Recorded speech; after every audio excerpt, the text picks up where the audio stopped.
بسم الله الرحمن الرحيم. الحمد لله رب العالمين، الصلاة والسلام على أشرف الأنبياء والمرسلين وعلى آله وصحبه أجمعين ومن تبعهم بإحسان إلى يوم الدين. أعوذ بالله السميع العليم من الشيطان الرجيم. بسم الله الرحمن الرحيم. يا أيها الناس اتقوا ربكم الذي خلقكم من نفس واحدة وخلق منها زوجها وبث منهما رجالا كثيرا ونساء واتقوا الله الذي تساءلون به والأرحام إن الله كان عليكم رقيبا. رب اشرح لي صدري ويسر لي أمري واحلل عقدة من لساني يفقه قولي. سبحانك لا علم لنا إلا ما علمتنا إنك أنت العليم الحكيم. اللهم رب زدنا علما نافعا. ബഹുമാനമുള്ള സഹോദരങ്ങളെ,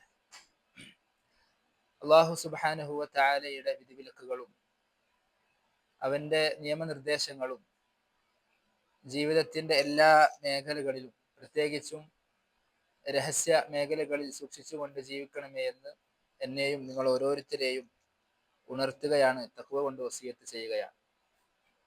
അല്ലാഹു തആല അവന്റെ ഇഷ്ടദാസന്മാരിൽ നാം എവരെയും ഉൾപ്പെടുത്തി അനുഗ്രഹിക്കട്ടെ. ഇബ്നു മസ്ഊദ് റളിയല്ലാഹു അൻഹു ഉദ്ധരിക്കുന്ന ഒരു ഹദീസ്, അദ്ദേഹം പറയുന്നു, നബി സല്ലല്ലാഹു അലൈഹി വസല്ലം ഒരിക്കൽ ഒരു വര വരക്കുകയുണ്ടായി. ഖത്ത ലനാ റസൂലുള്ളാഹി സ്വല്ലല്ലാഹു അലൈഹി വസല്ലം ഖത്തൻ. നബി സല്ലല്ലാഹു അലൈഹി വസല്ലം ഒരു വര വരച്ചു. എന്നിട്ട് പറഞ്ഞു, സുമ്മ ഖാല ഹാദാ സബീലുല്ലാഹ്, ഇത് അല്ലാഹുവിന്റെ മാർഗമാണ്, മുസ്തഖീമൻ, നേരായ മാർഗം.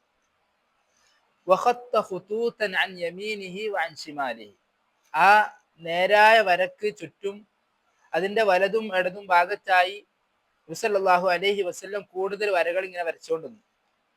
എന്നിട്ട് പറഞ്ഞു, ഹാദിഹി സുബുൽ, ഇത് ചില മാർഗങ്ങളാണ്. ലൈസ മിൻഹാ സബീലുൻ ഇല്ലാ അലൈഹി ശൈത്താനുൻ യദ്ഉ ഇലൈഹി, ഈ ഓരോ മാർഗത്തിലും ആ മാർഗത്തിലേക്ക് ക്ഷണിക്കാനായി ശൈത്താൻ നിലനിൽക്കുന്നുണ്ട്. സല്ലല്ലാഹു അലൈഹി വസല്ലം ആദ്യം ഒരു നേർരേഖ വരച്ചു, ശേഷം അതിന്റെ വലതും ഇടതും ഭാഗത്തായി ചില വരകൾ വരച്ചു. എന്നിട്ട് പറഞ്ഞു, ആദ്യത്തേത് അള്ളാഹുവിന്റെ നേരായ മാർഗമാണ്, രണ്ട് ഭാഗത്തായുള്ളത് ചില മാർഗങ്ങളാണ്, അതിൽ ഓരോ മാർഗത്തിലും ശൈത്താൻ അതിലേക്ക് ആളുകളെ ക്ഷണിച്ചു കൊണ്ടിരിക്കുന്നു. എന്നിട്ട് റസൂൽ സല്ലല്ലാഹു അലൈഹി വസല്ലം ഈ ആയത്ത് പാരായണം ചെയ്തു, വഅന്ന ഹാദാ സിറാത്തി മുസ്തഖീമൻ ഫത്തബിഊ, അഥവാ വഅന്ന ഹാദാ സിറാത്തി മുസ്തഖീമൻ, അല്ലാഹു പറയാണ്, ഇതാണ് എൻ്റെ നേരായ മാർഗം, നേരായ പാത ഇതാണ്, അതുകൊണ്ട് ഫത്തബിഊ, നിങ്ങൾ ആ മാർഗത്തെ പിൻപറ്റണം. എന്നിട്ടോ വലാ തത്തബിഉസ് സുബുൽ, അതിനുശേഷം റസൂൽ സല്ലല്ലാഹു അലൈഹി വസല്ലം വരച്ചു കാണിച്ചെന്ന മാർഗങ്ങളുണ്ടല്ലോ, ലാ തത്തബിഉസ് സുബുൽ, ആ മാർഗങ്ങളെ നിങ്ങൾ പിൻപറ്റരുത്. ഫതഫറഖ ബികും അൻ സബീലിഹി, അങ്ങനെ പിൻപറ്റിപ്പോയാൽ അള്ളാഹുവിന്റെ നേരായ മാർഗത്തിൽ നിന്ന് നിങ്ങൾ തെറ്റിപ്പോകും. അഥവാ റസൂൽ സല്ലല്ലാഹു അലൈഹി വസല്ലം ഈ ഉമ്മത്തിന് അവസാന കാലം വരെ നിലനിൽക്കാനുള്ള മാർഗം വരച്ച് കാണിച്ചു കൊടുക്കുകയാണ്. റസൂൽ സല്ലല്ലാഹു അലൈഹി വസല്ലം പറഞ്ഞു, ഇഫ്തറഖത്തിൽ യഹൂദു അലാ 71 ഫിർഖ വഫ്തറഖത്തിൻ നസാറ അലാ 72 ഫിർഖ സതഫ്തരിഖു ഉമ്മത്തി അലാ 73 ഫിർഖ. യഹൂദികൾ 71 വിഭാഗമായി ഭിന്നിച്ചുപോയി, നസാറാക്കൾ 72 വിഭാഗമായി ഭിന്നിച്ചുപോയി.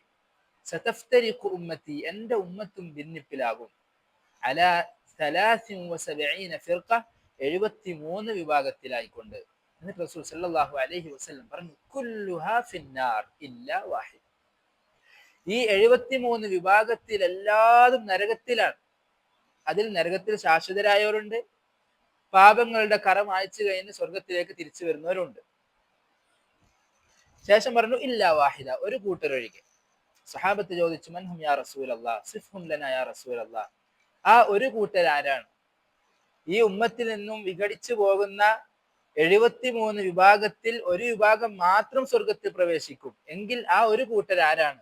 നബി സല്ലല്ലാഹു അലൈഹി വസല്ലം പറഞ്ഞു, അവർ മാ അന അലൈഹിൽ യൗമ വ അസ്ഹാബി, ഞാനും എൻ്റെ സഹാബത്തും ഇന്ന് ഏത് മാർഗത്തിൽ നിലനിൽക്കുന്നുവോ ആ മാർഗത്തിൽ നിലനിൽക്കുന്നവർ ആരുണ്ടോ അവരാണ് ആ ഒരു കൂട്ടർ. മറ്റൊരു റിവായത്തിൽ നബി സല്ലല്ലാഹു അലൈഹി വസല്ലം പറഞ്ഞു, ഹും അൽ ജമാഅ, അവരാണ് ജമാഅത്ത് അഥവാ റസൂലിന്റെയും സഹാബത്തിന്റെയും മാർഗം പിൻപറ്റുന്ന ഒരു കൂട്ടർ. അപ്പോൾ മുഅ്മിനീങ്ങൾ അല്ലെങ്കിൽ മുസ്ലിമീങ്ങൾ ഫിർഖത്തിലാകുമ്പോൾ, അഭിപ്രായ വ്യത്യാസത്തിലാകുമ്പോൾ, അവർ അവരുടെ വിശ്വാസത്തിന്റെ വിഷയത്തിൽ, ആദർശത്തിന്റെ വിഷയത്തിൽ, അനുഷ്ഠാനങ്ങളുടെ വിഷയത്തിൽ അവർ പരസ്പരം വ്യത്യാസത്തിലാകുമ്പോൾ നമ്മൾ മനസ്സിലാക്കേണ്ടത് ഇതിൽ ഒരു വിഭാഗം തീർച്ചയായും അള്ളാഹുവിന്റെ നേരായ മാർഗത്തിലാണ്. സത്യം പലതാവണം എന്നില്ല. പ്രത്യേകിച്ചും ആദർശ വിഷയങ്ങളിൽ സത്യം പലതാവൂല, സത്യം ഒന്നേ ഉള്ളൂ. കാരണം നബി സല്ലല്ലാഹു അലൈഹി വസല്ലം പറഞ്ഞു, കുല്ലുഹാ ഫിന്നാർ ഇല്ലാ വാഹിദ, ഒന്നേ സ്വർഗത്തിലേക്ക് എത്തുന്ന മാർഗമായിട്ടുള്ളൂ. അതുകൊണ്ട് തന്നെ ആദർശ വിഷയങ്ങൾ, നമ്മുടെ അനുഷ്ഠാന വിഷയങ്ങൾ, അതിൽ സത്യമായത് ഒന്ന് മാത്രമായിരിക്കും.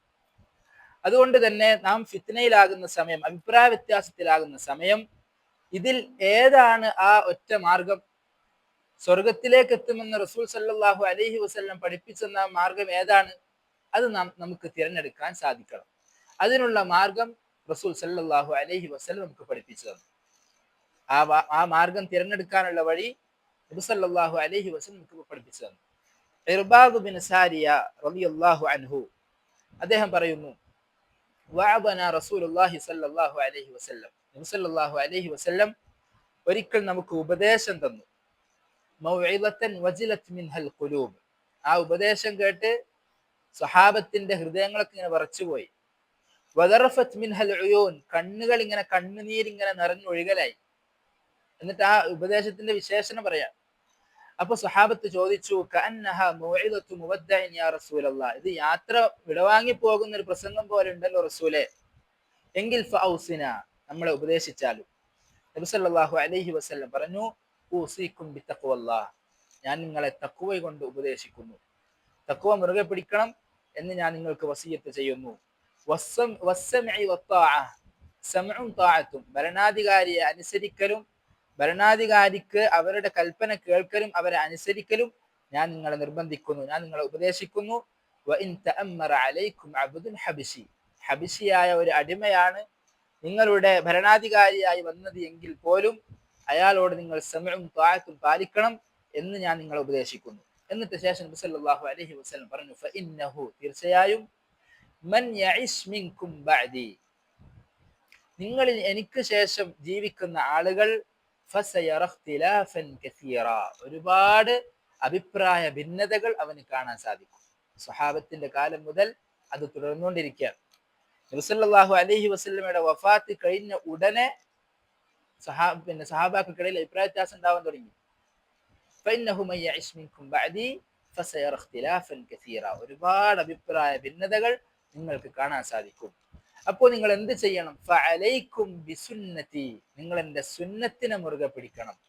വസുന്നത്തിൽ ഖുലഫാഇർ റാഷിദീൻ അൽ മഹ്ദിയീൻ, സന്മാർഗം സിദ്ധിച്ച, സന്മാർഗത്തിലായ എൻ്റെ ഖുലഫാക്കളുടെ മാർഗത്തെയും നിങ്ങൾ പിൻപറ്റണം, നിങ്ങൾ അതിനെ മുറുകെ പിടിക്കണം. തമസ്സകൂ ബിഹാ, അതിനെ നിങ്ങൾ മുറുകെ പിടിക്കണം. വഅദ്ദൂ അലൈഹാ ബിന്നവാജിദ്, നിങ്ങളുടെ അണപ്പല്ല് കൊണ്ട് നിങ്ങൾ ആ മാർഗത്തെ കടിച്ചു പിടിക്കണം. അഥവാ മുസ്ലിം ഉമ്മത്തിൽ അഭിപ്രായ വ്യത്യാസങ്ങൾ ഉണ്ടാകും. അവരുടെ ആദർശ വിഷയത്തിൽ, അവരുടെ അനുഷ്ഠാന വിഷയത്തിൽ, എല്ലാ മേഖലയിലും അഭിപ്രായ വ്യത്യാസം ഉണ്ടാകുമ്പോൾ അതിൽ നിന്നും രക്ഷ പ്രാപിക്കാനുള്ള ഏക മാർഗം ഫഅലൈക്കും ബിസുന്നതി വസുന്നത്തിൽ ഖുലഫാഇർ റാഷിദീൻ അൽ മഹ്ദിയീൻ, അല്ലാഹുവിന്റെ റസൂലിന്റെ മാർഗവും ആ റസൂലിന്റെ അനുചരന്മാരായ സ്വഹാബത്തിന്റെ മാർഗവും മുറുകെ പിടിക്കുക എന്നല്ലാതെ മറ്റൊരു മാർഗം നമുക്കില്ല. അത് നമ്മൾ പഠിക്കണം. ആ സ്വഹാബത്തിന്റെ മാർഗം എന്താണ്? റസൂൽ സല്ലല്ലാഹു അലൈഹി വസല്ലം ഉമ്മത്തിന് വിട്ടേച്ചു പോയ ആ മഹജ്ജത്തുൽ ബൈദാ, വെള്ളയായ ആ മാർഗം എന്താണ്? ഇരുട്ടില്ലാത്ത പ്രകാശപൂരിതമായ മാർഗം ഏതാണ് എന്ന് നമ്മൾ പഠിക്കണം. എന്നിട്ട് നബി സല്ലല്ലാഹു അലൈഹി വസല്ലം പറഞ്ഞു, ഇയ്യാകും വമുഹ്ദസാത്തിൽ ഉമൂർ, പുതുതായി ഉണ്ടാകുന്ന കാര്യങ്ങൾ നിങ്ങൾ സൂക്ഷിക്കണം. ഇയ്യാകും, നിങ്ങൾ സൂക്ഷിക്കണം. വമുഹ്ദസാത്തിൽ ഉമൂർ, പുതുതായി ഉണ്ടാകുന്ന കാര്യങ്ങളെ. കാരണം ഫഇന്ന കുല്ല മുഹ്ദസത്തിൻ ബിദ്അ വകുല്ല ബിദ്അത്തിൻ ളലാല വകുല്ല ളലാലത്തിൻ ഫിന്നാർ, കാരണം പുതുതായി ഉണ്ടാകുന്ന കാര്യങ്ങൾ ബിദ്അത്താണ്, ബിദ്അത്തുകളെല്ലാം ളലാലത്തിലാണ്, ആ ദലാലത്തുകളെല്ലാം നരകത്തിലേക്കുള്ളതാണ്. ഇത് നബി സല്ലല്ലാഹു അലൈഹി വസല്ലം സ്വഹാബത്തിന് കൊടുക്കുന്ന ഒരു ഉപദേശമാണ്. അഥവാ ഒരു വലിയ ഉത്ബോധനത്തിന് ശേഷം സ്വഹാബത്ത് ചോദിക്കുന്ന നബിയെ, ഇതൊരു യാത്ര വിടവാങ്ങൽ പ്രസംഗം പോലെ ഉണ്ടല്ലോ, അതുകൊണ്ട് നമുക്ക് ഉപദേശം തരണം. അഥവാ അത്രയും വളരെ പ്രധാനപ്പെട്ട കാര്യങ്ങൾ മാത്രമാണ് നബി സല്ലല്ലാഹു അലൈഹി വസല്ലം ഈ ഉപദേശത്തിൽ ഉൾക്കൊള്ളിച്ചിട്ടത്. ഒന്ന് തഖ്വയാണ്, രണ്ട് ഭരണാധികാരിയോടുള്ള അനുസരണയാണ്, മൂന്ന് ദീനിൽ അഭിപ്രായ വ്യത്യാസം ഉണ്ടാകുമ്പോൾ മുറുകെ പിടിക്കാനുള്ള മാർഗമാണ്, നാല് ദീനിൽ പുതുതായി ഉണ്ടാകുന്ന കാര്യങ്ങളിൽ നിന്ന് സൂക്ഷ്മത പാലിക്കാനാണ്.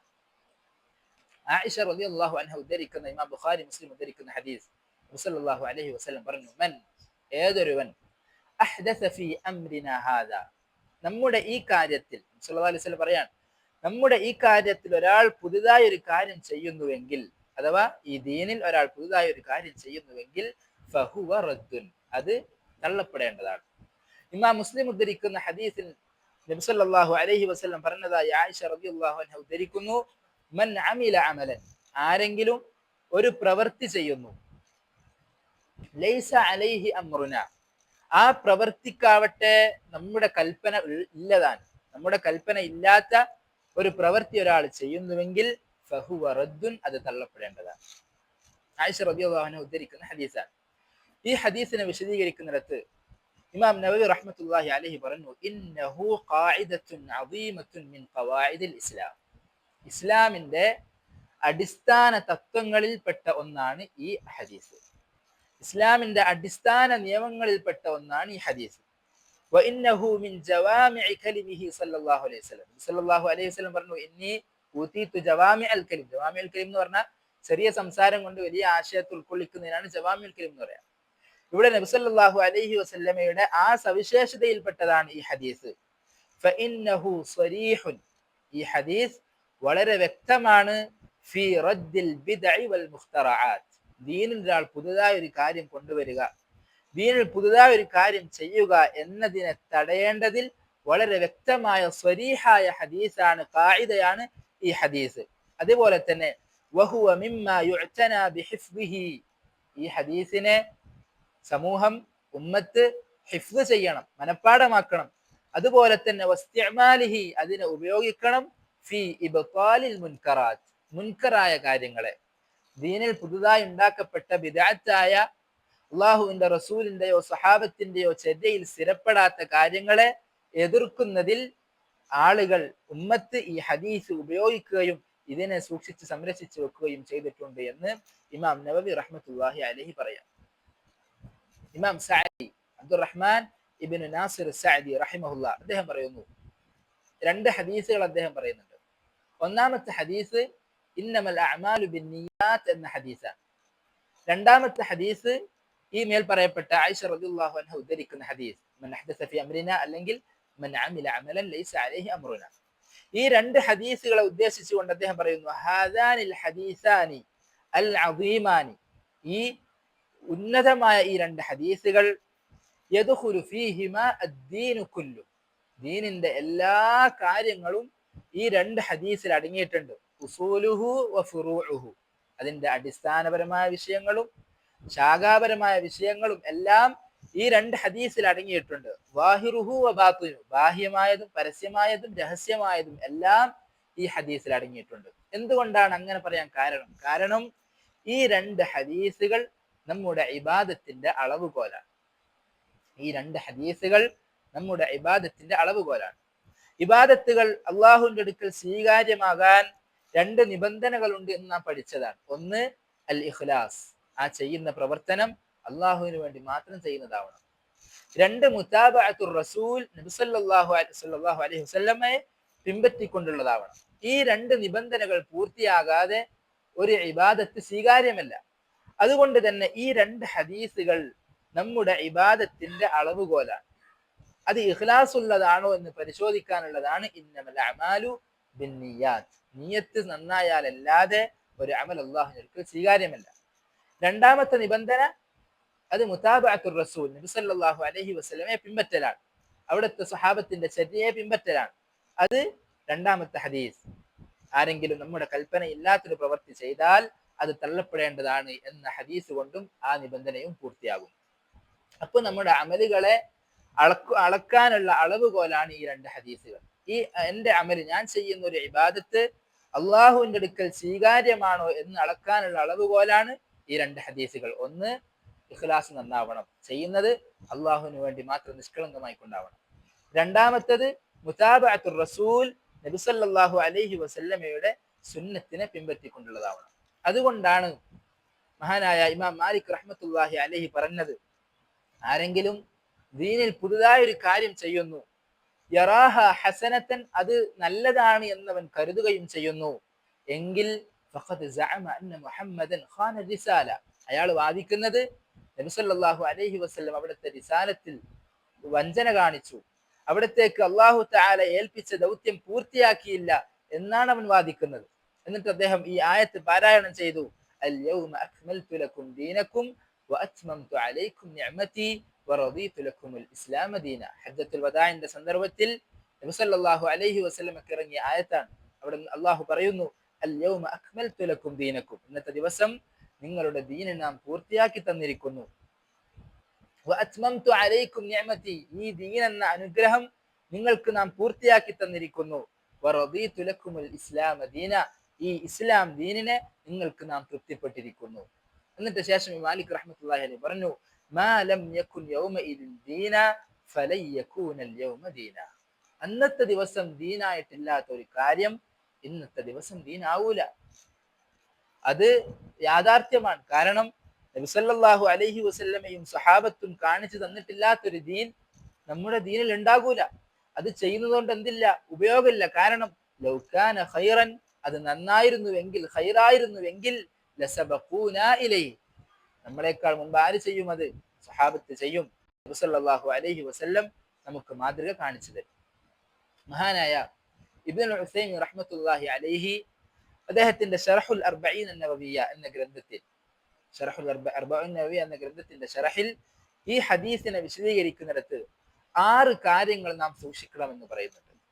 6 കാര്യങ്ങൾ, അത് വെച്ചാണ് ഒരു കാര്യം ബിദ്അത്ത് ആകുമോ ഇല്ലയോ എന്ന് നാം പരിശോധിക്കേണ്ടത്. ഈ 6 കാര്യങ്ങൾ ശറഅ് നിശ്ചയിച്ചു തന്നതല്ല എങ്കിൽ ആ കാര്യം ബിദ്അത്തായി പരിഗണിക്കപ്പെടും. ഒന്നാമതായി അദ്ദേഹം പറയുന്നത് അസ്സബബു, ഒരു അമല് ചെയ്യാനുള്ള കാരണം അത് ശറഅ് പഠിപ്പിച്ചു തന്ന കാരണമാവണം. ഒരു അമല് ചെയ്യാനുള്ള കാരണം അത് ശറഅ് പഠിപ്പിച്ചു തന്ന കാരണമാവണം. ഏതുപോലെ നബി സല്ലല്ലാഹു അലൈഹി വസല്ലം പറഞ്ഞു, ആരെങ്കിലും പള്ളിയിൽ പ്രവേശിച്ചു കഴിഞ്ഞാൽ 2 റക്അത്ത് നിസ്കരിക്കാതെ ഇരിക്കരുത്. ആ 2 റക്അത്ത് നിസ്കാരത്തിന്റെ കാരണം എന്താണ്? അവൻ പള്ളിയിൽ പ്രവേശിക്കുക എന്നുള്ളതാണ്. അത് ശറഅ് പഠിപ്പിച്ചു തന്ന കാരണമാണ്. എന്നാൽ ഒരാൾ ഇങ്ങനെ തീരുമാനിക്കുന്നു, അയാൾ വീട്ടിൽ പ്രവേശിക്കുമ്പോഴെല്ലാം 2 റക്അത്ത് നിസ്കരിക്കുന്നു. അയാൾ വീട്ടിൽ പ്രവേശിക്കുമ്പോഴെല്ലാം 2 റക്അത്ത് നിസ്കരിക്കുന്നു. പ്രത്യേക, അതായത് വീട്ടിൽ കയറുമ്പോൾ 2 റക്അത്ത് ദീനാണ് എന്ന് കണ്ടുകൊണ്ട് ഒരാൾ നിസ്കരിക്കുന്നുവെങ്കിൽ അത് ബിദ്അത്തായി മാറും. കാരണം അത് ശറഅ് നിശ്ചയിക്കാത്തൊരു കാരണത്തെ ഇയാൾ കാരണമാക്കി വെക്കലായി. ശറഅ് നിശ്ചയിക്കാത്തൊരു കാരണത്തെ നമ്മുടെ ഇബാദത്തിന്റെ കാരണമായി വെച്ചാൽ അത് ബിദ്അത്തായി മാറും. അതിൽ മറ്റൊരു ഉദാഹരണമാണ് ഈദിന് പല കാരണങ്ങൾ വെക്കുന്നത് പോലെ. നമുക്ക് അല്ലാഹു തആല നിശ്ചയിച്ചു തന്ന കാരണം ഈദിന് 2 ഉള്ളൂ. ഒന്ന് ഈദുൽ ഫിത്ർ, ഫിത്റാണ് ഒരു കാരണം. 2 ഈദുൽ അദ്ഹ, അദ്ഹയാണ് ഒരു കാരണം.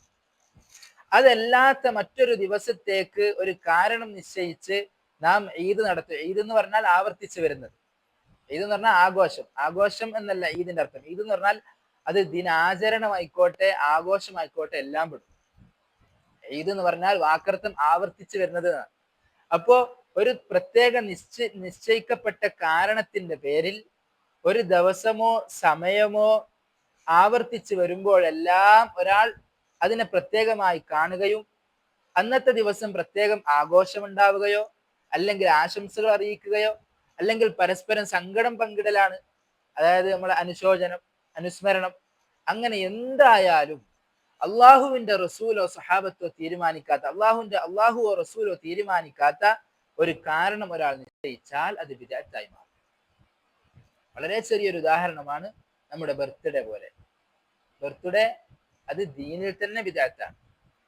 യഹൂദി നസാറാക്കളോട് യോജിക്കുന്നു എന്നതുകൊണ്ട് അത് ഹറാമാണ്. അതുപോലെ തന്നെ അത് ദീനിൽ പുതുതായി കൂട്ടിച്ചേർക്കലാണ്. കാരണം ഈദ് എന്നത് അള്ളാഹു തആല മുഅ്മിനീങ്ങൾക്ക് ഇബാദത്തായി നിശ്ചയിച്ച കാര്യമാണ്. ഈദ് മുഅ്മിനീങ്ങൾക്ക് അള്ളാഹു ഇബാദത്തായി നിശ്ചയിച്ചതാണ്. അതിന് അള്ളാഹുവും റസൂലും കാണിച്ചു തന്ന കാരണങ്ങൾ രണ്ടേ ഉള്ളൂ. ഒന്ന് ഫിത്റാണ്, രണ്ട് അദ്ഹയാണ്. അതല്ലാത്തൊരു കാരണം ഒരാൾ ഈദിന് വെച്ച് കൊടുത്താൽ അത് ദീനിൽ പുതുതായി ഉണ്ടാക്കലാണ്. നമ്മൾ പലപ്പോഴും അത് ദീനിൽ ഉണ്ടാക്കുന്നതായിട്ട് കാണൂല. നമ്മൾ പിന്നെ ബർത്ത്ഡേ ആഘോഷം അല്ലെങ്കിൽ വെഡിങ് ആനിവേഴ്സറി അല്ലെങ്കിൽ മറ്റുള്ള കാരണം അഥവാ ഒരേ ദിവസം ആവർത്തിച്ച് വരുമ്പോഴെല്ലാം അന്നത്തെ ദിവസത്തെ ആചരിക്കുക, അന്നത്തെ ദിവസത്തിന് എന്തെങ്കിലും പ്രത്യേകത കൽപ്പിക്കുക. കാരണം ഈ ദിവസങ്ങളെ സൃഷ്ടിച്ച, കാലത്തെ സൃഷ്ടിച്ച അള്ളാഹുവിന് മാത്രമാണ് അതിനെന്തെങ്കിലും പ്രത്യേകത കൊടുക്കാനുള്ള അധികാരം. യൗമുൽ ജുമുഅക്ക് പ്രത്യേകത ഉണ്ട്. എന്തുകൊണ്ട്? റസൂൽ സല്ലല്ലാഹു അലൈഹി വസല്ലം പറഞ്ഞു, ഇന്ന മിൻ അഫ്ളലി അയ്യാമിക്കും യൗമുൽ ജുമുഅ. മറ്റൊരു ഹദീസിൽ അവിടെ നിന്ന് പറഞ്ഞു, ഖൈറു യൗമിൻ തലഅത് അലൈഹി ശംസ് യൗമുൽ ജുമുഅ. അതുകൊണ്ട് യൗമുൽ ജുമുഅക്ക് പ്രത്യേകത ഉണ്ട്. യൗമുൽ ഇസ്നൈൻ തിങ്കളാഴ്ചക്ക് പ്രത്യേകത ഉണ്ട്. എന്തുകൊണ്ട്? നബി സല്ലല്ലാഹു അലൈഹി വസല്ലം തിങ്കളാഴ്ചത്തെ നോമ്പിനെ പറ്റി ചോദിച്ചപ്പോൾ പറഞ്ഞു, ദാലിക യൗമുൻ വുലിദ്തു ഫീഹി വബുഇസ്തു ഫീഹി വഉൻസില അലയ്യ ഫീഹി. പ്രത്യേകതയുണ്ട്, അതുകൊണ്ട് എന്ത് ചെയ്യണം? നോമ്പെടുക്കാൻ നബി സല്ലല്ലാഹു അലൈഹി വസല്ലം പ്രോത്സാഹിപ്പിച്ചു. വ്യാഴാഴ്ച ദിവസത്തെ നോമ്പിനെ പറ്റി നബി സല്ലല്ലാഹു അലൈഹി വസല്ലം ആ ദിവസത്തിനൊക്കെ അള്ളാഹുവും റസൂലും പ്രത്യേകത നൽകി. അങ്ങനെ എല്ലാത്തൊരു ദിവസത്തിന് പ്രത്യേകത നൽകാൻ നമുക്ക് എന്തുണ്ടാവണം? തെളിവുണ്ടാകണം. തെളിവില്ലാതെ ശറഅ് അനുവദിക്കാതെ ഒരു ദിവസത്തിന് നാം പ്രത്യേകത നൽകുന്നു എങ്കിൽ അത് ബിദ്അത്തായി മാറും. അള്ളാഹു ചോദിച്ചതുപോലെ, അം ലഹും ശുറകാഉ ശറഉ ലഹും മിനദ്ദീനി മാ ലം യഅ്ദൻ ബിഹില്ലാ. അള്ളാഹു അനുവദിക്കാത്ത രീതിയിൽ ദീനിൽ പുതുതായ കാര്യങ്ങൾ ശറഅായി കൊണ്ടുവരാൻ അവർക്ക് മറ്റു ശുറക്കാക്കൾ, പങ്കാളികൾ ഉണ്ടോ എന്ന് അള്ളാഹു ചോദിച്ചത് ഇതിനെ പറ്റിയാണ്. അള്ളാഹു തആല പ്രത്യേകത കൽപ്പിക്കാത്ത ഒരു സാധനത്തിനോ ഒരു വസ്തുവിനോ സ്ഥലത്തിനോ സമയത്തിനോ പ്രത്യേകത കൽപ്പിക്കൽ അത് ദീനിൽ പുതുതായി ഉണ്ടാക്കലാണ്. അതിനൊരു വലിയൊരു ഉദാഹരണമാണ് നാം ഇന്ന് പലപ്പോഴും നമ്മുടെ അറിവില്ലായ്മ കൊണ്ടോ അല്ലെങ്കിൽ അശ്രദ്ധ കൊണ്ടോ നാം ഇന്ന് പലപ്പോഴും ആചരിച്ചു കൊണ്ടിരിക്കുന്ന ബർത്ത്ഡേ ആവട്ടെ അല്ലെങ്കിൽ വെഡിങ് ആനിവേഴ്സറി ആവട്ടെ. എന്തുകൊണ്ട് ഇത് ഹറാമായി? കാരണം ആ ദിവസത്തിന് അള്ളാഹുവും റസൂലും കൽപ്പിക്കാത്തൊരു പ്രത്യേകം നമ്മൾ കൊടുത്തു. ആ ദിവസത്തെ ഒരു ഈദായി കണ്ടു. ഈദായി കണ്ടു എന്ന് പറഞ്ഞാൽ ആഘോഷമാവണമെന്നില്ല, മറിച്ച് ആ ദിവസം ആവർത്തിക്കുമ്പോഴെല്ലാം അന്നത്തെ ദിവസത്തിൽ എന്തെങ്കിലും ഒരു പ്രത്യേക കാര്യം, അത് ചിലപ്പോ ദിക്ർ ചൊല്ലലും ആവാം. അന്നത്തെ ദിവസം ആവർത്തിക്കുമ്പോഴെല്ലാം ദിക്ർ. അതിന് മറ്റൊരു ഉദാഹരണമാണ് നബിദിനം. അഥവാ നബി സല്ലല്ലാഹു അലൈഹി വസല്ലം ജനിച്ച ദിവസം നമ്മുടെ ബർത്ത്ഡേ ഏതുപോലെ ഹറാമാകുമോ അതുപോലെ നബി സല്ലല്ലാഹു അലൈഹി വസല്ലമയുടെ ബർത്ത്ഡേയും ആചരിക്കൽ ഹറാമാണ്. എന്തുകൊണ്ട്? അതിൽ കൂടിയ കാര്യങ്ങൾ ഒരുപാടുണ്ട്. അതിൽ ചിലപ്പോൾ മൗലിദിൽ ശിർക്ക് ഉണ്ടാവാം, അതിൽ മറ്റുള്ള ഇതുകൾ ഉണ്ടാവാം. അതൊന്നും ഇല്ല എങ്കിൽ തന്നെ നബിദിനം ബിദ്അത്താണ്. എന്തുകൊണ്ട്? അന്നത്തെ ദിവസത്തിന് ശറഅ് കൽപ്പിക്കാത്തൊരു പ്രത്യേകത നമ്മൾ വെച്ചു കൊടുത്തു. അന്നത്തെ ദിവസത്തിന് ശറഅ് എന്തെങ്കിലും പ്രത്യേകത കൽപ്പിച്ചിരുന്നു എങ്കിൽ നബി സല്ലല്ലാഹു അലൈഹി വസല്ലമയുടെ കാലത്ത് അന്ന് എന്തെങ്കിലും ഉണ്ടാവുമായിരുന്നു.